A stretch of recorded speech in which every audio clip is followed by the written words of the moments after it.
যে সংস্কারের ধারাবাহিকতা চলছে, আমরা মনে করি এটি দ্রুত সময়ের মধ্যে কার্যকর করা উচিত। জাতীয় নাগরিক পার্টি তার জায়গা থেকে বিচার সংস্কার এবং গণপরিষদ নির্বাচনের এজেন্ডা সামনে নিয়ে এগোচ্ছে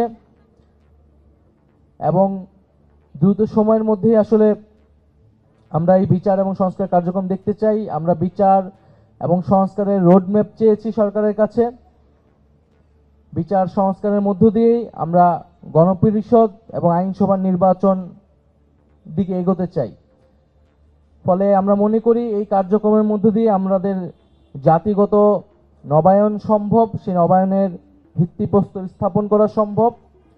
আমাদের আজকের পহেলা বৈশাখ বা নববর্ষের দিনটিতে এটাই আমাদের প্রত্যাশা থাকুক যে ফ্যাসিবাদের বিলোপে আমাদের রাষ্ট্র সংস্কারের কার্যক্রম চলমান থাকবে এবং আমাদের জুলাই বিপ্লবে যে ঐক্যের জায়গাতে আমরা এসেছিলাম সেই ঐক্যের ভিত্তিতে আমাদের হাজারো শহীদের শাহাদাতের বিনিময়ে আমরা যে নতুন বাংলাদেশ গড়ে তুলছি, সেই বাংলাদেশ ভবিষ্যৎ প্রজন্মের জন্য একটি সুন্দর ভবিষ্যৎ তৈরি করবে, এটি আমাদের প্রত্যাশা।